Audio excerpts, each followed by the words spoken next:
పశ్చిమ బెంగాల్ నుంచి ఒడిషా తీరం మీదుగా ఉత్తర కోస్తా వరకు ఉపరితల ఆవర్తనం కొనసాగుతోంది.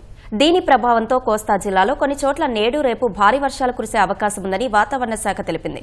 అల్లూరి సీతారామరాజు, తూర్పు గోదావరి, ఏలూరు, కాకినాడ, కృష్ణా, ఎన్టీఆర్, పార్వతీపురం, మన్యం, శ్రీకాకుళం, విజయనగరం జిల్లాలో భారీ వర్షాలు, మిగిలిన చోట్ల తేలికపాటి నుంచి మోస్తరు వర్షాలు కురుస్తాయని అంచనా వేస్తోంది.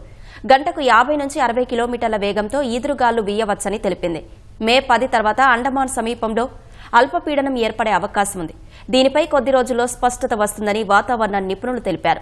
వాతావరణ శాఖ అధికారుల సూచనల మేరకు జిల్లా యంత్రాంగం అప్రమత్తంగా ఉండాలని వ్యవసాయ శాఖ మంత్రి కింజరాపు అచ్చెన్నాయుడు ఆదేశించారు.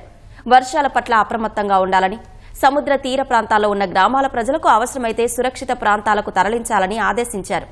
భారీ వర్షాల కారణంగా ఆకస్మికంగా వరదలు సంభవించే ప్రదేశాలు గుర్తించి అప్రమత్తం చేయాలని ఆదేశించారు.